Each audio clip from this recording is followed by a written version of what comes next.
Hello, hello, hello, hello, hello, hello, hello, hello. Um, it's another week, and we want to welcome you to Taught the Tings.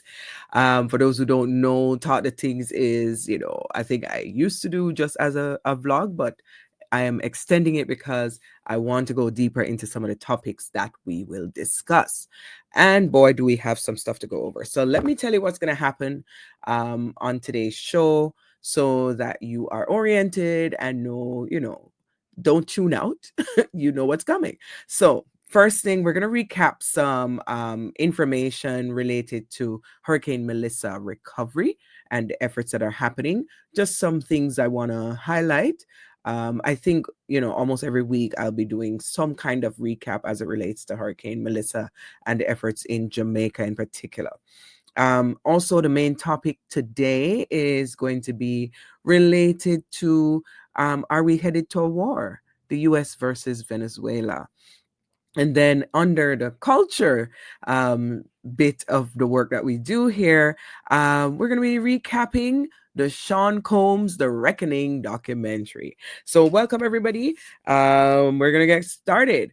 So this week in Jamaica, the government announced that it has spent some money. Now, if you recall, the week prior, the government said that the funds that they have received from especially the foreign donations in particular, well, mostly foreign donations, people in Jamaica donated as well to support Jamaica, but that Support Jamaica website and those funds, they had not touched as yet. Okay. So now this week they're announcing how much money they have spent so far. And the government has said that they have spent $225 million on food for Hurricane Melissa response. They said the Social Security Minister, Pernell Charles Jr., he said that included $170 million for post-hurricane spending. And it also included about $52 million that was spent before the hurricane for food supplies to be placed across the island. And they have said that they have issued 340,000 food packages have been distributed by the government. If you recall, last week when I was talking about this, I told you that at the 20-day mark, they had given out 116,000 packages. So, I guess week 7, maybe it makes sense. And of course, they are counting in this. The ODPEM commander Alvin Gale says that they added food assistance working groups distributing over 3 million hot meals. Now, the food assistance working group they are referring to is World Central Kitchens.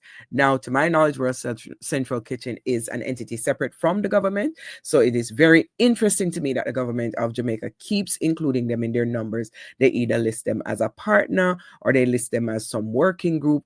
I don't know. Anyway, this is what they said they've spent. So this has caused a little bit of stir online because everybody's remembering that they said no money was spent yet. So how come a week later money is spent? Well, folks, don't get caught in the weeds. They still have not said that they've touched any of the money from Support Jamaica, that website and those funds. So that suggests that this money is coming from elsewhere. This money would have been in their coffers before the hurricane. Okay, so let us wait and see because we are still waiting on the transparency website that was promised. And so we're waiting to see if, who's wrong. Is it the people? Is it the people assuming the worst? Or is it that maybe they are incorrect? We'll find out hopefully in due time. Those of us online and people like me who love Taught the Things, I will continually watch this. The other thing I wanted to point out is what I am calling the curious case of Border St. Elizabeth. So, for those who are not from Jamaica, Border St. Elizabeth is a food stop area that is between St. Elizabeth, the parish of St. Elizabeth, and Westmoreland. So, on your way out of St. Elizabeth, going towards Westmoreland, it's a spot. If you are familiar with it, or if you've been to Jamaica and been to that side of the island, and if you are a Jamaican, you will know that Border is known for some good fish, some nice fried fish, and other, accoutrements. So there is a curious case of Border St. Elizabeth. Why do I say it's curious? Well, to my knowledge, Border was being built up by Shaggy and team. I saw Ching Ching and Shaggy and his whole team that he's been rolling with when he is in the south or the western sides of the island doing relief work. And one of the places that I saw him stop, and I'm going to show you a video, was Border. So I'm going to give you a small clip. I'm trying to reduce the length of clips just so that we can keep it, decent. What's the mission? Border. Practice it. We are trying to sprinkle it every week. Well, last week when I was here, I tell you I'm going to forward back. Next week I'm going to send back again until the place built. Right? So that was Shaggy, and that was weeks ago. And each week that he went back to Border, we would get a video kind of like that. And they were, hyping up how they're helping out Border and they're giving them material, building material. Well, lo and behold, we see this video. I'm here to help you build back up your business.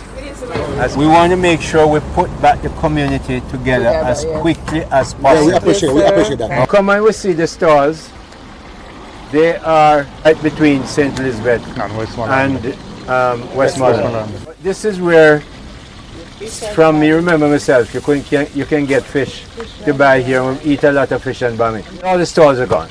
Prime Minister Andrew Holness has made it very clear that we need to get businesses back up and running. People have to earn, people have to be able to buy.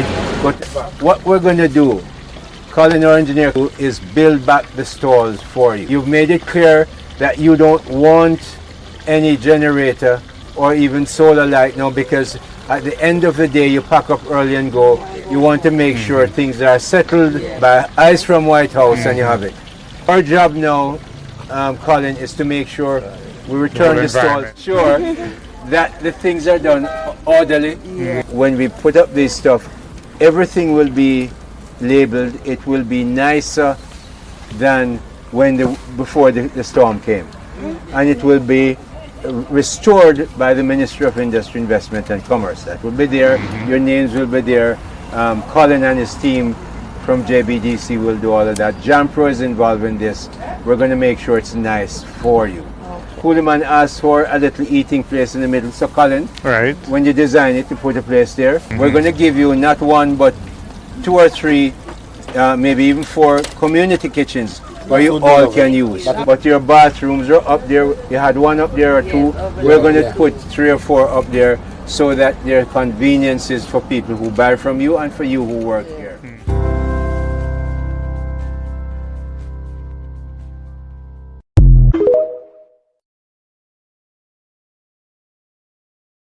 So, folks, is who build back Border? Because this week they released another video from the same Ministry of Industry, Investment and Commerce, and they said Border is basically ready. All the stores are fixed up, and the only thing left now is to come back in and do the vanity signs and so on and so forth. But you just saw the clip I played you from Sean Paul. So who is building back Border? Here's the thing. My suspicion and my feeling is that both entities have built back Border. I know, strange, eh? Both entities have helped to build back Border. Shaggy went first. That video was after Shaggy's video. After like multiples of Shaggy's video. Why am I saying Shaggy? Shaggy's on my mind. Of Sean Paul's videos. So Sean Paul, is it Sean Paul or is it the Ministry of Industry and Investment and Commerce? Well, I would say it's both.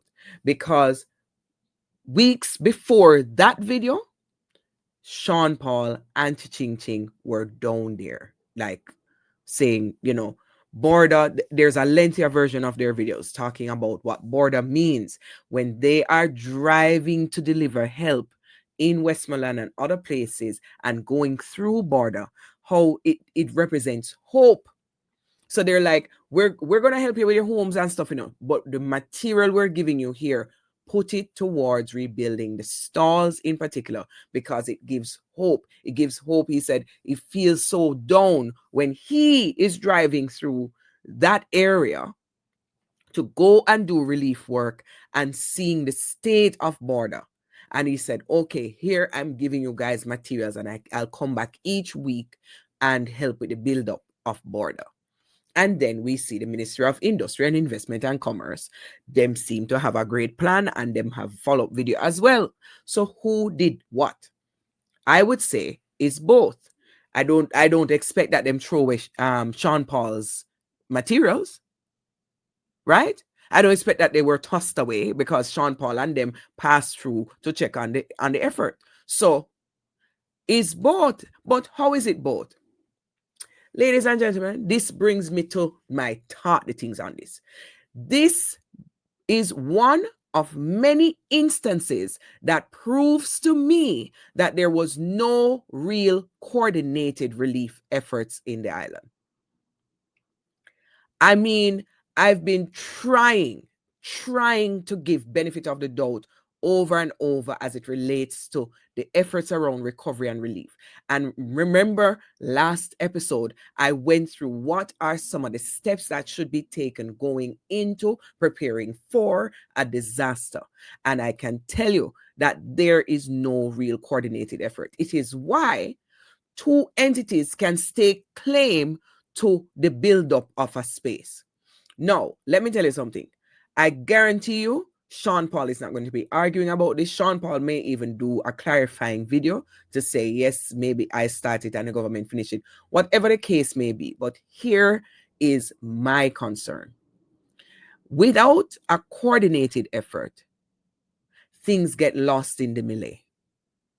And the lack of a coordinated effort is why you can have these two entities causing a little bit of a stir online, because we are all confused. I personally was confused because I never saw the government videos until this week saying that they built up border.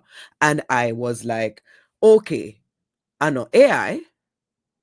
Sean Paul didn't do an AI. So how it go? As I said, likely both entities contributed, but the bigger concern for me is whether or not there was a coordinated effort across the board with the hurricane relief and recovery. And I can tell you that, government persons may not like me saying this, but trust me, it is an important thing to question when you see how things have flowed out. And guess what? It's a part of the problem. It's a part of the issues, because people on the ground moved faster than the government, got into some nooks and crannies of the island faster than the government, had their lens on different things faster than the government. May I ask you, may I tell you, you may not like it. I know that you guys, every time somebody say anything about the government, you think is, whoa, you must come fight and defend. You don't need to. Just look at the facts, right? And in this instance, Sean Paul and his crew, including Ching, they were down there. We're going to build back border. It's a motivational thing. We have to see this. It's hope and thing. And I'm telling you, Jamaicans were looking for hope. Have been looking for hope since October 28th. Anyway, lack of coordination gets us here, where some of us end up being confused about who did what. So, as a note, for anybody, any entities watching going forward, plan out your logistics and response before a disaster hits. So you know, what are the things you need to have a purview on? Where do you need to have hubs set up? What are your weak spots? Where do I need to, compensate for those weak spots? Sounds simple enough. It isn't. It is a complex thing to have a plan that you execute and everybody is on board with. But my gosh, man, this is how we get here. Anyway, so that caused quite a bit of confusion this week. The other thing I want to point out to you is an area of St. Elizabeth that is, I would say, a little bit of concern for me. And this is an abbreviated video.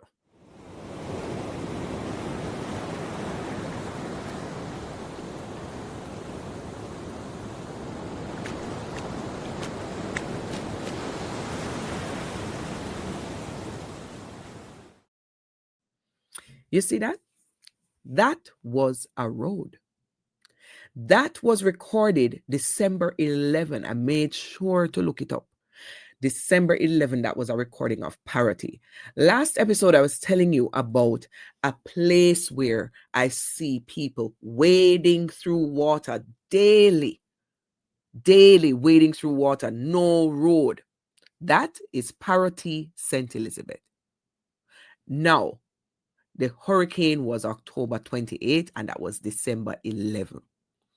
So when we tell you that, yes, you can listen to all the good news, good news is great, but there are some places that are still marooned. There are some places that are still literally almost at zero, like no progress made since October 28th. Is not to alarm you, but it's to make you aware that when people are making appeals for Jamaica and so on, these are the kind of things that you should be looking at. Are we seeing this addressed? Can it be addressed? Did the sea take back everything? Or is it that, some other concerted effort needs to be made, some embanking, whatever the case may be? The people them in Parotee St. Elizabeth have to be wading through water still to this day. And so when they go like looking for relief and so on, they're wading through water. As I told you, I saw a woman put her little son in a old fridge and was pulling him with her and little groceries or little relief package that she had gone and collected. So there are some places in the island that are standstill, have not moved, have not budged since the whole hurricane. And Parotee is one of those places. I encourage you to follow some of these people. Like this video came from Jamaica Walk By. Some of these folks are doing fundraising and doing work on the ground. You can go for yourself and look. I'm not here to endorse any one group. I just wanted to give credit for where that video came from.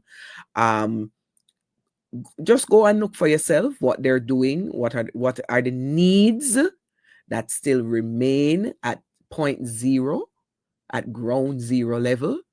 What are the needs that still remain in the island? I just do me a favor and go check it out. Right now, lastly, in my Hurricane Melissa recovery recap, I want to touch on something. I said to you last week that I think this will be a whole topic. And I'm telling you, the way how it's brewing, it is going to be probably a main topic maybe next week.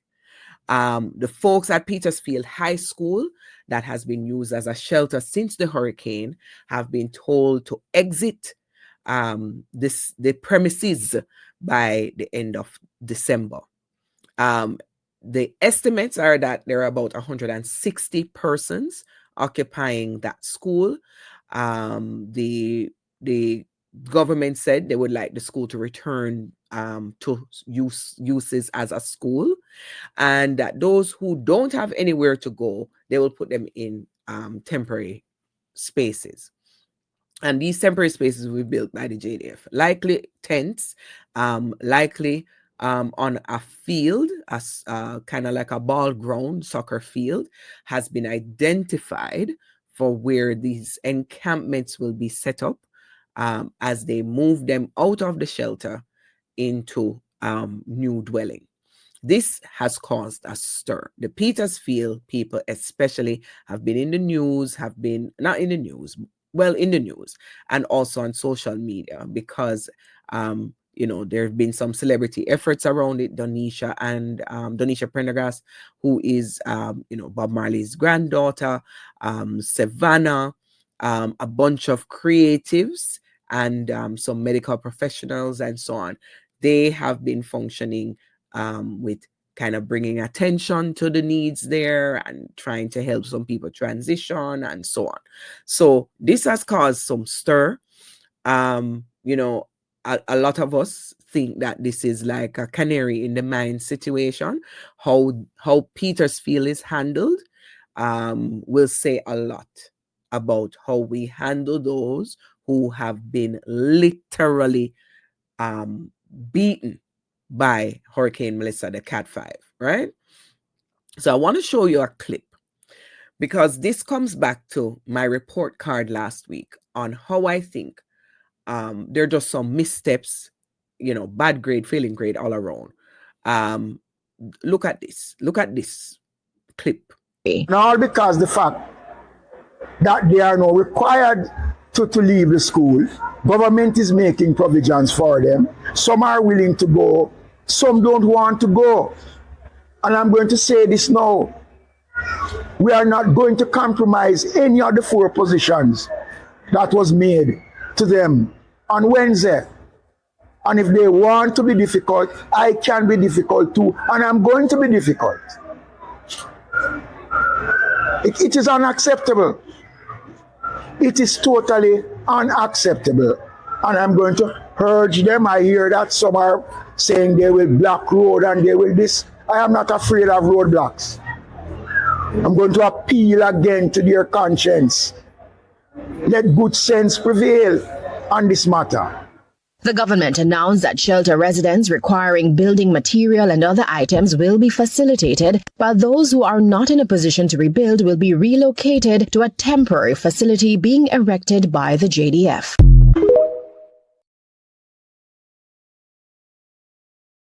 So that was Desmond McKenzie. He is a minister in the government and he is a part of the disaster relief committee and efforts, right? 3 days before that video, 2 or 3 days before that video, he had gone there and told them that they have to go. Didn't really have a consultative process. Him just go in and say, "Oh, I have to go by the end of the month. We'll move on now, new phase, blah, blah, blah." And then the people had a bit of an uproar, so he went back. Before he went back, there was an accusation that the folks inside the shelter had vandalized the administrative area of the school and that things went missing, such as computers and so on. Now, the folks that are in the shelter say they didn't do that and that it was outsiders and the outsiders escaped through a certain route and so on. You hear what he's saying? He's basically accusing them. And you hear what he's also saying, that I don't care how I feel about this eviction that we're doing. I'm not afraid of your protests. I don't have to go. Now, here's my concern, guys. And like a number of us have said this, where is the humanity? Where's the heart? You can tell people to exit without going on like that, I am not going to tell the government, don't reclaim your shelters for school purposes. I'm not going to be that person. I'm just saying there's a way to do things. And this constant defensive, ready to fight mode that the government is in, I don't understand it. First, I was saying, okay, it's a stressful time and so on. But my gosh, man, let it go.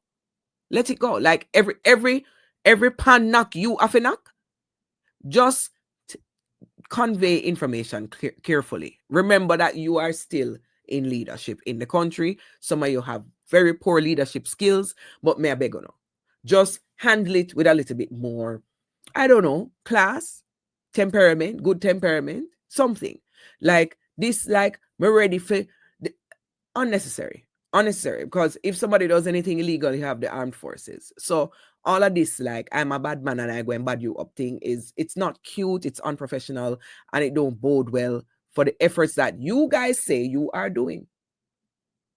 So I appeal to all those in charge, because I don't just see the government as the party that won. I also see the government as the opposition, and both entities need to be very careful with their communication, both entities. But in particular, there are 2 people, may I tell you, grate my nerves every time they speak, and it's Vaz and Mackenzie. And they are two key leaders in these recovery efforts. And they come with this defensive stance all the time, warboat stance, ready to go to battle stance. And I don't like it. I don't think it's cute by any extent. And it is unprofessional. Stop it. Right? Anyway, so that was it for the recap on Hurricane Melissa and the recovery efforts that are happening in the island, and some things that I thought I would bring to the forefront so that you can be mindful of. Watch out for what's happening at Petersfield. Something is brewing there, especially with how it is handled. How will those displaced persons and shelterless persons be handled? Watch out for places that are still marooned, still dealing with the challenges of Hurricane Melissa, like it was ground zero day one, like Parotee. And let's continue to watch the money and how it is dispersed and spent. We don't need to add opinions to it. We will see. We will see. We will see. Trust me. All right. Brings me now to our main topic today. Now, this impacts everybody globally, but obviously as a Jamaican and somebody in the diaspora, I am been watching this keenly since October when things started to escalate. And I'm talking about the case of the USA versus Venezuela. Are we headed to a war? I will try to answer that question. So, one of the things that we keep noticing is that each week there's escalations. So in mid-October, I said red alert, red alert, red alert. I don't think this is de-escalating. It is actually escalating. What was happening? Well, we were seeing a bunch of fishing boats being shot, being missiled, being attacked in mid-ocean. And we have under very good sources that a number of these boats were not in any way, shape, or form connected to what that guy in the US says they are connected to. That guy in the US has decided that he will label these boats as carrying narco terrorists. He's decided that it's narco terrorism that is happening coming out of Venezuela. He told America that all the fentanyl is coming in, and so each boat that they get rid of, blow up, each of those are they're going to be saving 25,000 lives each one. That's what he said, right? And you can go back to the archives for that. I'm not going that far back with footage, right? So he says that these people are narco terrorists. So he has invoked multiple games to come after Venezuela. Now, let me give you my disclaimer. Any country that has despots, dictatorship, I'm never gonna be a fan. I'm not gonna be a fan of reducing rights of people. I'm never gonna be a fan of governments that don't believe in democracy, right? That being said, I will also never excuse the United States for its actions. The United States has caused quite a muckety muck around the globe. And these same people who are right now being anti-immigrant and anti-refugee are the same ones who cause the scenario that creates refugees and immigrants. And we can have a more extensive conversation on that. So I'm not here to boost up Maduro's government. I'm not here to big up any of these guys. But context matters. So what we're seeing is that there is an escalation. The reports are now that there are about 80 persons who have either been killed or injured in this attack. So we may not be at war yet, but certainly some looking like war crimes are happening, right? And one of the most recent situations was, I think about a week and a half ago, actually earlier than that, weeks ago, there is a case of a boat that was initially attacked. There were survivors, and then the command was given for a secondary set of attacks to fully eliminate them. Now, here's my thing, folks, and I'll always say this. If somebody is a narco terrorist, let me use their term. If somebody is a narco terrorist, their aim is, vicious and bad. They're bringing in drugs into the place, even though all the experts say no fentanyl comes from Venezuela to America. But let us pretend. Let us go in their mad head, right? Let's go in their mad head and pretend. Do you eliminate the person? Do you do judge, jury, and executioner in the ocean? Or do you arrest and do trial? What is the proper course of action to take with a criminal? Any kind of criminal, right? Because there has been no evidence provided to date that those boats were carrying anything but fish or on their way to go catch fish. In fact, multiple parents, thank goodness there are some parents, I think, out of Honduras who are filing a human rights suit and complaint against the government of the US because their child was a known fisherman, not a drug smuggler. But that aside, whether or not he is a fisherman or a drug smuggler, you cannot be judge, jury, and executioner. We are not yet at war. So your actions are at the very least egregious, at the very most illegal, right? So let's bear that out. The other thing that we must consider, if we are going to war, why forth would we be going to war? For what reason would we need to go to war? Can anybody guess? Now, I know that there are a lot of smart people watching this, and I know that you know it's the oil, right? It has to be the oil. Now, some steps have been taken in the last few weeks that have been inching us closer and closer to war stance, I would say. There were about 300 troops sent in to Puerto Rico, I believe on October 17th by the US. That is a strategic stance. There were some warships sent in, docked outside Trinidad, and I soon touch Miss Trinidad She. Positioning, strategic positioning. There was a request made to Grenada to set up radar in the, get this, Maurice Bishop Airport.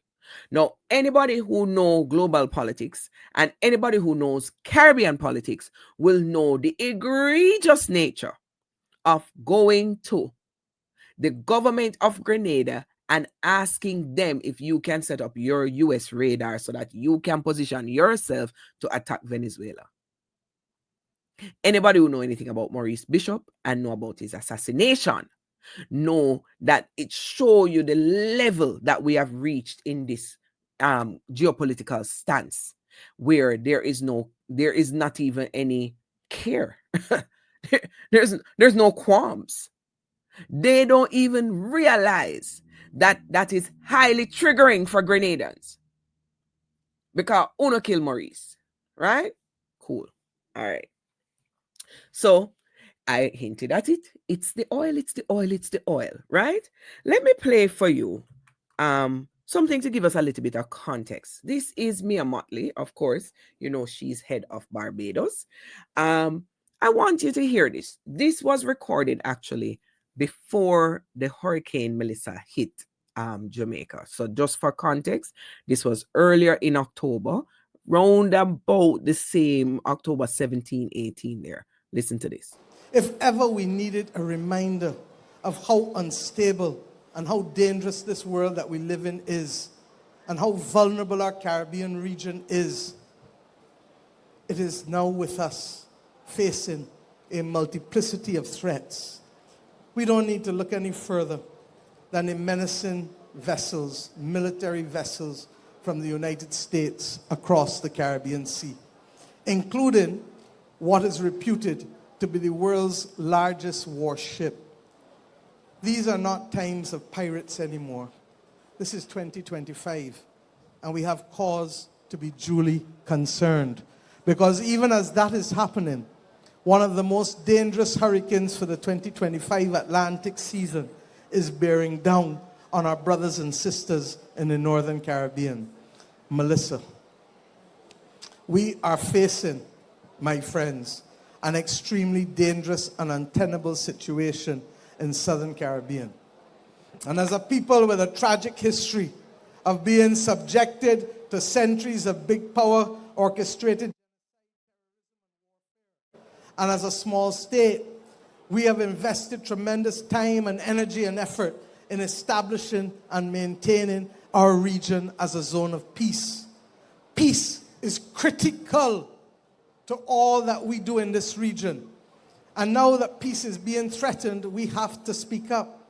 I believe that the time has come for us, therefore, to be able to ensure that we do not accept that any entity has the right to engage in extrajudicial persons that they suspect of being involved in criminal activities.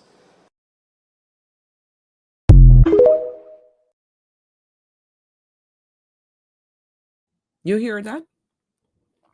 I want us to pay attention to all of what she said, but there is something she said there that the Caribbean has consistently maintained that it is a zone of peace, aka we don't want a war in there, right? So all these positionings that have been happening from Central America into the Caribbean, whatever UNO doing, the Caribbean has always had a stance that we want to be a zone of peace. In fact, we have enough tumult. We have enough challenges. No, thank you. We don't need it. We don't need this kind of stress. I really, really, really, really, I'm not surprised, but I'm quite disappointed by the head of Trinidad, because I don't know what is their intention in aiding and abetting the US in this process. What is your aim here? So you think you're going to get somebody oil? You think you're going to get somebody oil money? What is your aim here? Why are you friending up that orange guy? Why? What is going on here? And why are you putting the Caribbean at risk by even engaging, even allowing for these breaches that are happening? Some accountability is needed. And I would say, and I would challenge those in Trinidad and Tobago to challenge your government. Let them know how you feel about this issue, because this is red alert zone. It is red alert zone. And why is it red alert zone? Just this past Wednesday, there was a seizure of the Skipper tanker. And this is the first U.S. capture of a Venezuelan oil cargo since Washington imposed sanctions on Caracas in 2019. It also comes amid a U.S. military buildup in the Caribbean, which appears designed to remove Maduro from power. Now, here is the taking of the oil tanker. You're looking at brand new video released within the last hour officially from the Attorney General. You can see the tanker in the distance, U.S. agents rappelling down from helicopters you see here. They appear to search cabins and compartments on board as the footage goes on. The Attorney General says the agents executed a seizure warrant for a crude oil tanker used to transport sanctioned oil from Venezuela as well as Iran. And you're looking at this brand new video. As you can see, it's courtesy of the Attorney General, and it is unclassified according to the United States, which is why it's now on the news. The New York Times reports a federal judge signed off on this warrant. Of course, there is a domestic element to this, the laws being applied, but also this is a major international act.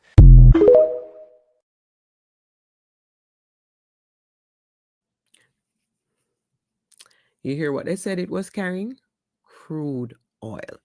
Let me see if I can go into presenter mode and add something here for you to see, because, I I am very, very, very, very, very, very stressed out about this stuff. You know, I let's look at this. Let's see if it shows. Yes, this works.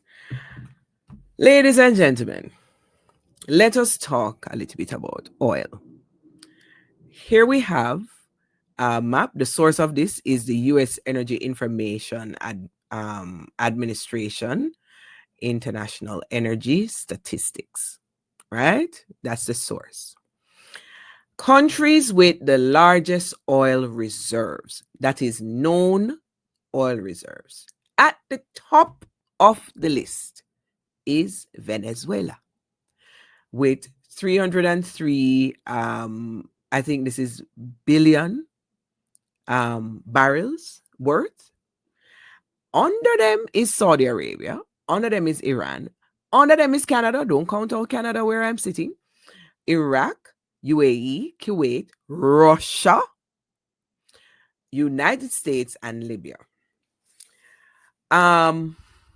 This is significant and cannot be ignored, especially when we see escalation like what happened this week with taking off an oil tanker, which apparently what was on board that tanker was like $1.1 billion worth or $1.1 million worth, some money like that.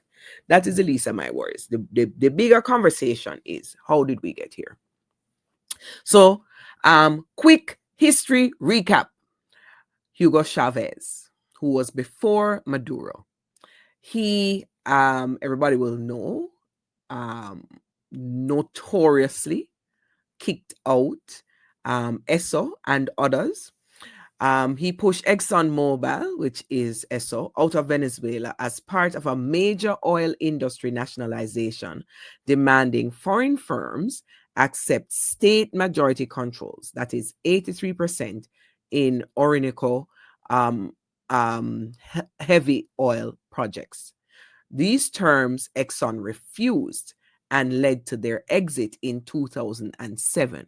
They also subsequently sued for like $17 billion or some crazy money like that, saying that, Hugo Chavez went against their original deal and is causing all of these challenges and blah, blah, blah, blah. So it started there.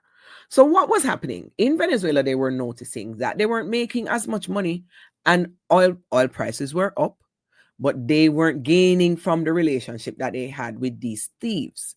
So what were they getting? They were getting like maybe 28%, in some cases estimated as even lower than 28%. And so in nationalizing the product, Chavez says, we want nationalized stake. We want 83%. Well, of course, the profit makers can't have that. So they exited. And that also meant a big decline in Venezuela's economy. And they have been reeling ever since. So that is important context. That is the historical context. Of course, Maduro continues these moves. And there are some allies out there, Russia, China, and so on. So when we see the US doing these moves, they're not in isolation, right? It's a grab.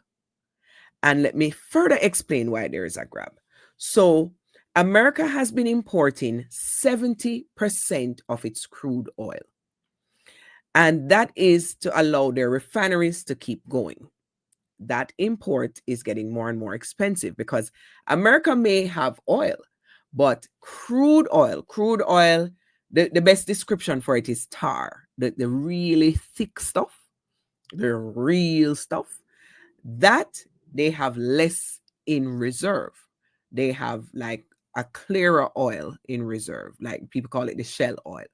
They have that in reserve, but they don't have a lot of crude oil, which is the base product. So wouldn't it stand to reason that you would want to shape off, go after the country that has the most crude oil? The tanker they just took is a crude oil tanker. So that they can go ahead and do what they wish in their refineries with oil that they have now stolen, because they are now the new pirates of the Caribbean, you see. They are the new pirates, right? And he had a nerve disrespecting Somalians this week, that orange turd, when they are the new pirates. Because how you just rappelling down on the people them tanker, which, by the way, based on what we are hearing so far, Chevron says that they have been operating in Venezuela without disruption and in full compliance with laws and regulations applicable. So this rappelling and taking over the people in tanker is likely going to be found to be an illegal act. But I mean, pile it on, because we're not holding anybody accountable anymore, right? We don't hold nobody accountable anywhere, including that orange turd that is running the US right now, right? So no accountability for the actions. Pay attention, Caribbean people, because this is happening in our backyard, right? Guyana is right beside there. And all of these moves are impacting not just the fishing industry, but will impact the oil industry, right? And as I said, Chevron is literally confused about this attack and this takeover of the skipper, right? So these are some of the things that are going on. Let me add a little more to the mix. Let me add a little more to the mix. I think we're just going to kill people that are bringing drugs into our country. Take a look at this map showing the U.S. military buildup in the Caribbean in the last few weeks. The U.S. has already airstriked a bunch of fishing boats. What is happening here? Well, the Trump administration says that they're confronting the Maduro government in Venezuela for smuggling drugs into the United States. The only problem is Venezuela doesn't account for much of the drugs coming to the US, so why do this? To understand the real reasons behind this, I want to take you back to a private meeting that happened in Washington last month, where the World Bank, the International Monetary Fund, Barclays, and a bunch of hedge funds and investment firms had a meeting with Venezuelan opposition leader Maria Corina Machado. On the agenda, investment opportunities in Venezuela after Nicolas Maduro is removed from power. And what would be the biggest investment opportunities in a Venezuela that's more friendly to the West? Of course, it's oil. Venezuela has the largest proven reserves of oil in the entire world. The big oil companies want in on the action, but they had to leave Venezuela when Hugo Chavez kicked them out. They would love to get back in, but first, they need Maduro out of the way. And it looks like the Trump administration is happy to oblige. Leading this charge is Secretary of State Marco Rubio. Rubio wants regime change in Venezuela, mostly for ideological reasons, like fighting socialism. But he's been super successful in swaying President Trump towards this conflict. Trump has wanted regime change in Venezuela for ages, primarily because he wants their oil. Earlier this year, Trump nearly made a deal with Maduro to ease up pressure on Venezuela. In return, Venezuela would stop sending oil to China and would open its oil reserves to American companies. But Rubio, he hated this deal, so he convinced Trump that it would just be easier to remove Maduro from power and take Venezuelan oil by force. Oil companies are, of course, cheerleading this conflict. Chevron currently operates in Venezuela with permission from the Trump administration, and they would be well positioned to take advantage of a new Western-friendly government. ExxonMobil has been covertly calling for regime change in Venezuela for years, funding think tanks and using them as a mouthpiece to call for a new government. ConocoPhillips has been suing the Venezuelan government for years and recently won a judgment against them. And of course, all of these companies are major Trump donors. So needless to say, the vultures are circling and they're hoping for a kill. Watching all of this happen, I can't help but remember the Iraq War. An American president bent on regime change sells a conflict to the American people, claiming that a foreign government is an imminent criminal threat to the American way of life. Meanwhile, the true motivations are much more basic: capturing resources that benefit American corporations. In early 2001, the Bush administration and Dick Cheney were already holding meetings at the White House with oil companies. The topic of discussion: investment opportunities in a post-Saddam Hussein Iraq. There's still time to turn this around, but with Congress refusing to act as a check on the president, it's really hard to see who's going to stand in his way.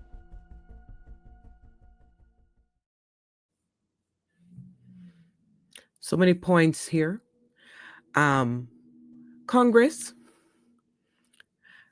First of all, Congress is the one who's supposed to actually vote on whether or not the U.S. goes to war. So all these little warlike things that are happening are actually not sanctioned by Congress, and Congress refuses to do its work in the U.S. Whether it is to recall the actions of the president or to push forward the actions of the president, whatever their plan is, they're literally sitting on their hands while people are physically dying, being killed by the US, right? So that's one of the things to note, that Congress has, laid itself lazy and, inoperable, really. They're just not working. They're not functioning as they should. The other thing to point out, don't miss this one. Maria Mercado. I don't know if you remember her. Maria Mercado won the Nobel Peace Prize, the same one that the Orange Turd was going for. He wanted it. She won it. When she won it, you know what she did? She dedicated it to the Orange Turd. Now, what is happening here? So you are seen as this viable opposition, even though she is not allowed legally to run. She has been sanctioned in Venezuela, so she's not allowed legally to run for office. But you are seen as a viable opposition, and you're fighting for democracy, apparently. And so the Nobel Peace Prize people give you a Nobel Peace Prize. And you take the opportunity to do what? Thank and dedicate your prize to the laziest, uselessest, walklessest, duncest person on earth, really. That's who she took the time. Why would she do that? Well, based on what you're hearing here, she is hosting meetings, planning on the demise of Maduro and planning on this regime change. And we've heard the word regime change before. Cough, cough, Saddam Hussein. So this is basically, everybody's calling this the new WMD, the new weapons of mass destruction. This so-called narco-terrorism, so-called, we gotta get those contraband oil tankers. So all of these tactics is towards regime change. So to answer the question I posed earlier, are we moving towards a war? Maybe. I know I can't be definitive because they are making so much headway without declaring war. They have killed people. They have committed what would have been tantamount to war crimes already. And they are seizing oil tankers, all without Maduro firing one shot. So maybe they don't need a war. Maybe they just need to keep doing these things. Initially, when I saw what was happening in September into October, I was like, oh, they are provoking Maduro so that he can go now and make a move. He can attack something, fire a missile up, do whatever. Because don't be surprised if Russia is helping him. Actually, I've heard that Russia is helping him. So he might, retaliate. And in retaliating, trigger the situations for a war. That's where I thought they were going all along, September into October. But now when I see them boldly seizing an oil tanker, that changes my mind. Now I'm thinking they don't need a war. They may not go for a war. They may do something entirely different. These little insidious moves, making their way through and gaining ground. Because what shall happen to that oil tanker? I dare anybody to tell me if they will be held accountable for that oil tanker with how much $1 million worth of crude oil. That going to end up in the U.S. refinery, right? Because you see the supporters of the turd. You see who gave them money. This is why we have to remove money out of politics. Remove these lobby money out of politics. Because it literally can cost lives. right? So here we are now on the border of what may be a war or may not even need to be a war, because they are making so much headway without it, right? Oil prices, what do you call it? The value of the oil in Venezuela has gone down because the world thieves have responded to this theft. This little vessel that was stolen, it's not a little vessel actually, it's a big tanker.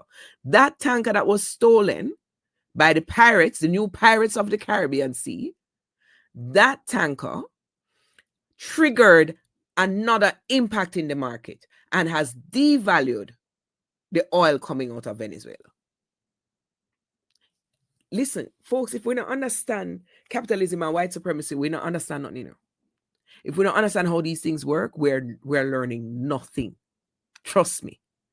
These things cannot be lightly taken. I am red alerting again. Red alerting again.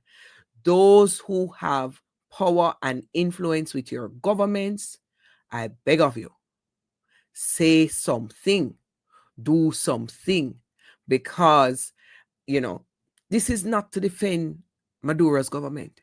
This is about safety in the Caribbean. This is about noticing how these big players are no better than the people they critique. They're grimy, nasty, disgusting. Right? And this is the grime of it all. And yes, nobody can tell me nothing about no narco-terrorist bullshit. That is bull. Narco-terrorist what? How you just make up terrorism? You have homegrown terrorists to go deal with. If somebody is a criminal, you take them to court. You arrest them and take them in. How come? Investigate this, guys. Couple of those ships, they were able to rescue some people from those ships, right? From those boats that were out in the water that they were shooting and they were landing missiles on. Guess what? After they retrieved them from the water, guess where they sent them? Back home. Those who survived the attacks weren't taken to U.S. soil, weren't taken to Guantanamo Bay, weren't taken to any other offshore, offshoot, whatever place for conviction. They were returned home. What does that tell you? Since them are narco-terrorists, you know what I lock them up? Since them so dangerous to the world, how come you send them back home? There's no evidence, folks. We are being bamboozled and hoodwinked and dragged, kicking and screaming. I am dragged, kicking and screaming. I'm not hearing a kick, I'm not hearing a scream, but I'm being dragged, kicking and screaming into turmoil that we don't want in the Caribbean, turmoil that we don't want in Central America and Southern America. Turmoil, we don't need it, we don't want it, nobody asked for it. Said no one. Said no one, but that egregious administration that America has unleashed on us. Pay attention, follow the money. Follow the money at all times. Red alert. Red alert. We may be headed to a war. Maybe. Because they're getting their way with or without it. Right? So that is that for the conflict that is happening. I'm sure I will discuss it again. I am certain I will discuss it again because it is not done. It is a moving target. Things are happening every week. Like when I tell you the oil tanker surprised me. I was like, oh, they're escalating. Them a thief oil tanker now. Them a pirates of the Caribbean. Okay, this has gone to another level. So obviously it will come up again. So that's my thought, the things on it for now. But I will have a lot more to say as it continues to escalate, because it will. All right. We've, talked about some heavy stuff, and now I want to go to some lighter stuff. And what is it that I want to go to? Well, let's talk about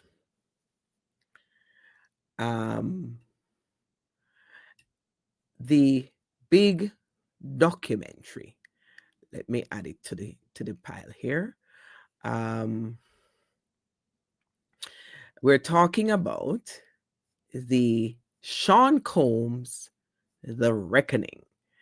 I am about to do a little bit of spoilers.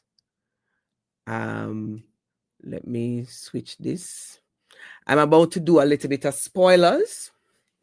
So if you have not watched this 4-part documentary as yet, this is where you might want to cover your ears. Or you might listen, because when I do spoilers, I don't tell every line. I might maybe intrigue you to watch it for yourself. Now, let me start by saying I didn't want to watch it. I didn't plan on watching it. It was just, do we really want to take this kind of negativity into our system? So I really him and hawed about it. And then I said, you know what? I'm a creature of knowing. Like, I must know everything. I want to know everything. So I don't want anybody to tell me about Sean Combs' Reckoning. I want to see it for myself. I don't want to hear any pundits telling me. I don't want to hear nobody think piece. I can do my own think piece. So I watched it, and I watched it straight. I didn't move. One thing I must say, kudos to Curtis 50 Cent Jackson, who is the executive producer on it, and kudos to the filmmaker, who I will credit in the summary for this episode. It was done in, I would say, a pretty much classic documentary style. Quite compelling. Well, there was a flow, and there was an anchor, and we'll get to the anchor when we start spilling the tea. So one of the anchors, I think, is how the documentary started and the threads that kept going throughout the documentary. 50 Cent and team got their hands on video footage that was Sean Combs, Diddy, whatever you want to call him, Puffy, whatever. He was in a hotel room. He had basically moved himself to New York, anticipating being arrested and charged. And so the weeks leading into that, he basically went into New York. Some people in the documentary said he was there to, befriend the community again, because anytime him down and out, him find back community. So that is mentioned in the documentary. But he anchored himself there in a hotel room and had a team following him and documenting. Now, when you see the footage, you will say, how the hell he was having them record this content? My feeling is he had already approached Netflix about a documentary prior, and Netflix said no. But my feeling is he is such a narcissist that he thought, let me capture this now, because when I go to court, I'm going to beat the case and I will have all this like tension build up and content, leading in and leading out, right? I think that was his master plan. But the footage is, I wouldn't say it's damning, but it's very intriguing footage, because he, back home we have a saying, cock mouth kill cock. Oh boy, did he put his foot in his mouth multiple times. And so the footage was very intriguing that way. And so what I want to talk about with The Reckoning, well, before I give my take, let me give my take. So what I want to talk about are some of the things that I may have been surprised by or didn't know that the documentary does. And this, like, I love watching documentaries because I feel like they're a real space for learning. Whether it is somebody's narrative and their version of their life, it's a good learning experience, right? Whether or not it's true. I do believe a lot of documentaries, depending on the source, because of how things are presented. But you will find that as we spill the tea, you'll find that there was a little bit of fast and loose playing around here with content. Anyway, so what I found interesting, and this is where spoilers come in, cover your ears. I found it very intriguing, the connections being made to Tupac and Biggie's deaths. Yes, there were some connections being made to the assailant and Biggie's and Tupac's death. And to be honest, that wasn't new news. We have heard these inferences before that he may have had something, could have, possibly may have. Anyway, it's all accusations and allegations. But the documentary kind of tied that together a little bit more and made some further inferences that I can understand why he wants to sue Netflix, because the content is damning. But what I thought was really damning was Biggie's funeral. So he, in essence, charged back Biggie's funeral to Biggie as a client. The other thing I found interesting was the allegation that he changed Biggie's contract post his passing. So posthumously, he changed pages in the contract. That doesn't surprise me per se, but surprises me. I was like aghast. I was like, oh my God. Not only did you tell everybody you were going to pay for Biggie's funeral, but watch you find a way how to not actually pay for the funeral. And then on top of that, your business partner is here on the documentary saying you told him to swap out pages that didn't need a signature in the middle of the contract, swap you out and change the content. Papa, what? So that took me out for a second. I was just like, wow, diabolical, emotional damage, right? So then the other thing that I found interesting was what was said about him and his mom's relationship. I feel like it's very telling if true. It's very telling if true that right after the incident that I didn't even remember, there was an incident that happened where he did a celebrity basketball game and people died in the melee. Like there was stampede and crushing and so on. So people died. That was his first big event. His first big event led to tragedy. Coming out of that event and dealing with the stresses and pressures of media wanting answers and all of that stuff. Apparently, his mom said something to him and he boxed her. Anybody who know anything about me as a Caribbean person, any other Caribbean person, you box your mother. That is very telling if true. We'll get to, some debunking. I feel like I was surprised that they didn't review the actual trial content. So I was happy that they spoke to two jurors because it explained the verdict and how the verdict went. By those two jurors talking, they are two different people. They came at it from different lenses. But those two jurors speaking on why, on what influenced their decision and their vote was very, very interesting content. However, I thought they would have put in some content from the actual trial because there were some interesting things said at that trial, and leads me to the other thing that I was surprised about. I'm surprised, but not surprised. Why weren't certain people interviewed? Where are certain people in this documentary? There's no interview with Cassie. There's no interview with a Mary J. Blige or a Faith Evans. No, I know them not going to do no interview, but I'm just saying those people who are close to it, Mace, like Farnsworth Bentley, where's Loon? Where are artists that are upset with him, that have been burned by him? Where are they? There was literally a sprinkling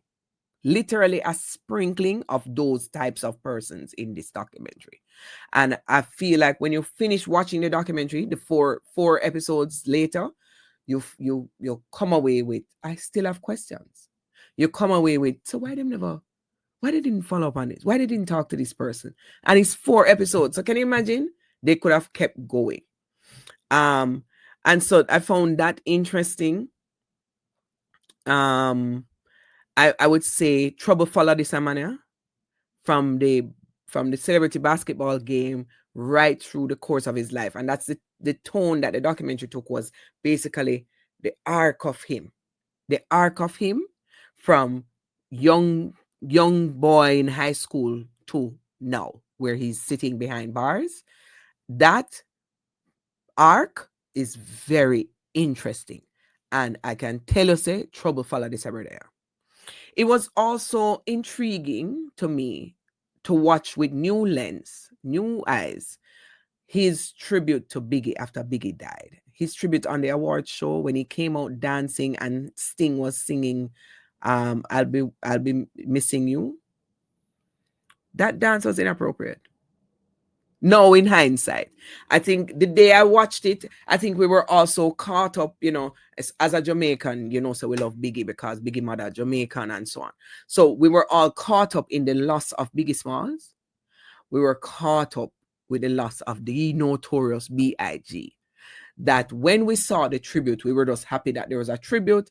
And of course, everybody was like, oh, wow, his closest person, his guy is doing this dance, solo. But in hindsight, watching it in the context of the documentary, no, inappropriate dancing. I think there is a reveal at the end that I don't want to give away, but there's a SA reveal, sexual assault reveal at the end of the documentary that surprised me, but again, didn't surprise me. Can you tell that I have very low thoughts of this young man? I have very low thoughts of him. So not him do not surprise me.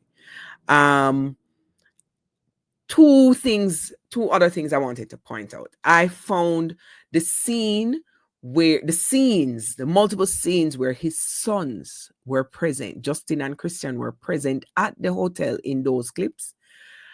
I found them concerning. I found what he was saying to them concerning, but I found that them being present at that time in his life shows me somebody who's not protective of his kids. He pretends to be protective of his kids, but his boys in particular should not be exposed in the way that he has been exposing them. And when you watch the documentary for yourself, you'll see what I mean. But that didn't sit well with me. And the other thing that is damning, and everybody has seen this clip, is the clip where he talks about after hugging all these people in Harlem, and people are giving him free jacket and shake hand and big him up and him feel good about himself, say, yes, the man on the street, I still have the man on the street. Going into the trial, I still have the man on the street. His reaction when he went into the vehicle, we've all seen the clip now, where he said, oh my gosh, I need some Lysol, I need some whatever, I need some stuff that I need to clean my hands. Oh, I need to bathe. Oh, ew, I need to bathe. Very telling. Very telling. So overall, I would say it's a good watch. I love the flow of it, as I said before. I love the style of it, as I said before. And I think there is enough meat there, enough meat to pick at if you are curious about his life, if you're curious about how did we get here. I mean, one of the things that you'll come away thinking, my God, how many people were covering for this man? How many people were burying his secrets with them? How many people were carrying this load? You come away with, my God, what a way people clamor for power and money to the point where they'll sell their soul. If you don't come away with that, then you may be one of them. But that's what I was like, OMG. I'm so happy I was raised where I was raised and how I was raised. I'm not frightened for nobody. Like, I'm not frightened for anybody and their stuff, their material stuff. But there were people, including the female juror that they interviewed, you could see that they were frightened for him. The celebrity that is Diddy, I must work with him. I can't wait to work with him. I can't wait to share space with him. I can't wait to be taking up the same air. That stuff is scary shit. That stuff, I came away like, wow. People really frightened for celebrity and power and money in this way that they would give up themselves. Yeah, that was weird for me. I was like, wow, so many of you clamor to be in his presence. So many of you cover up these stories. So many, like, there were people who said, I saw him fling Cassie across the room. I saw him beat up who and who, and said nothing until this documentary or until they went to court, because a couple of them were witnesses. Huh? You know, intervene because him powerful and him rich and him celebrity? Huh? Man. Embarrassing for humans, man. Embarrassing for humans. So anyway, in terms of wrapping up, some tea has been spilled. So let me talk to you about some of the tea that has been spilled since the documentary. So 50 Cent, let's hear him, what he has to say. You know, looking at this, I think you should start a private investigation firm. I'll be your first client. This 50 find out everything. Now, you know, because this is a lot of the personal footage of Diddy. It shocked a lot of people. And I know, 50, the way you run, this cannot be all that you have. Is there other stuff that you just have not shown? Yeah, well, everything couldn't make the... It was 4 episodes. Right. So it was a lot. You had to pick and choose things. Like, even in an area where he chooses to date people who he knows previously dated someone. He has a baby by a woman that was dating Tupac. Wow. To add to it, but we had to cut it down so we couldn't. For time. Yeah. So are you coming out? I know next year is going to be a number 2, season 2. Or I just put it on YouTube. I just put it on YouTube. Well, we can subscribe and get it. I love it. And you know, with everything that was out and all of these people that were coming forward, have there been any like new tips that you've gotten since it has been released? Well, yeah, everyone starts to feel a little more comfortable when they see other people telling their truth about it. Yeah. So yeah, it's got to be something on YouTube coming. Yeah. Yeah. You hear that? 50 say, he had somebody who Tupac had a baby with. Anyway, you'll see as a thread in the documentary that allegedly Diddy liked to go after people's women, like Suge Knight and all of these people that he had dealings with. Like, he's a top level narcissist. So the other tea that has come out was from Torre. So Torre, you may know him as a journalist. Over the years, he's done a lot of pop culture stuff. He says that something in the documentary was taken out of context. Listen to this. I just got to talk about one moment in the Diddy doc. That's how real it is. I think somebody's trying to kill me. I'll be waking up paranoid. I'll be really scared. Just be paranoid. So I did that interview. He's talking to me. The doc places this right before Peterson Auto Museum, March 9th. But you know what? We did that interview on the first album. That's him talking about the street, not the game. That's him talking about, I'm afraid of getting knocked off on the street. The first time I interviewed him, we were sitting in the hallway of his building, and if anybody started walking up, somebody from the crew would go down with a hammer. Who's that? Big said to me, I am afraid of the street. But I gotta be out here. I gotta live. I gotta show him my music. I gotta show him I'm not afraid. But I am definitely afraid. But the doc makes it like that bite about his fear relates to the Big Pac situation and his fear ahead of going to LA. He may have been afraid because he knew that he was in danger being in LA in that moment, but that clip is way out of context. It's from years earlier. That's important. That's important information because they use the clip to infer that he didn't want to be in LA at the time and he was afraid for his life and all kind of stuff. So that is important. I would say misuse of a clip.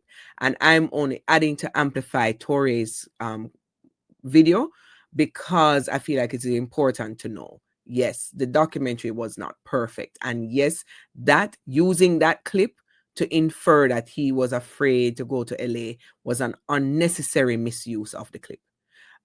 So yeah, wanted to point that out. The other thing I wanted to point out is that the videographer claims that the clips are being used without authority. Netflix, of course, disagrees. obviously, guys, to sanction this documentary called Sean Combs' The Reckoning, Netflix would have covered all of their legal assets.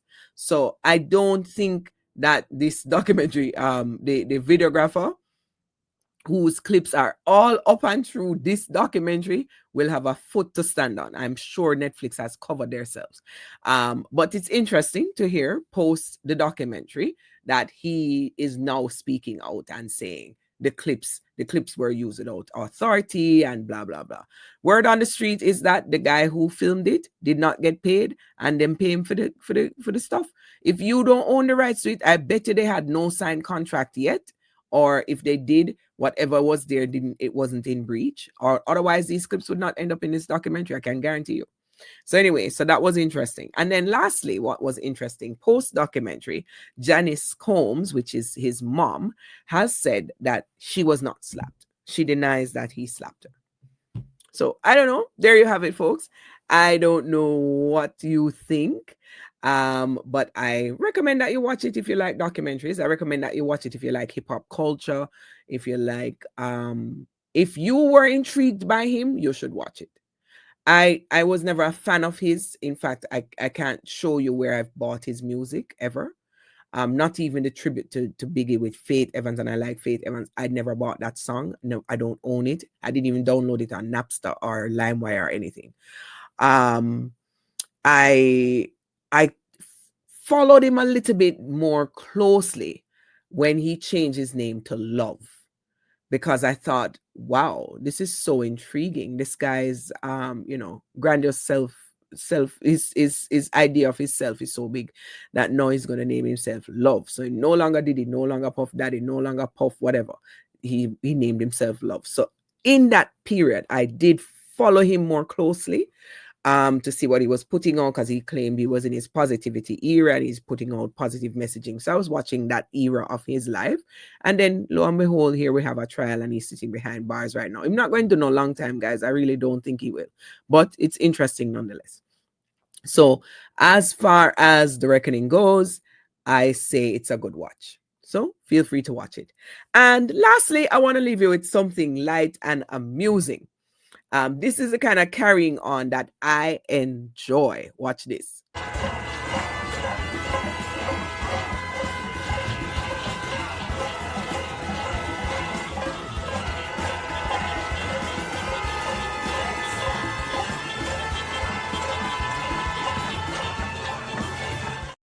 You know what that is?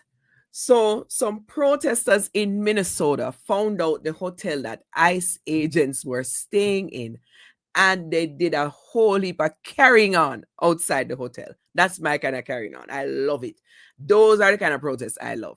They made sure that they couldn't get a night's sleep. Good. Go down there and make noise at them head. Disgusting. I walk and fling down people on road. They're even arresting citizens. Disgusting. Thank you, Minnesotans, for doing that. That was the light moment that I wanted to leave you with. Well, we've come to the end of another episode of Talk the Tings. As you can see, we did talk the things and a lot of things, and there's always more Talk the Tings to come. Thank you for being here and staying tuned. Of course, we'll be back next week with another episode, but it was good to see you. And of course, at some point, I'll do these more live so that we can get more interaction from you. But, early days yet, we're working out the kinks as we go through it. But it has been great, and I'll see you again next week.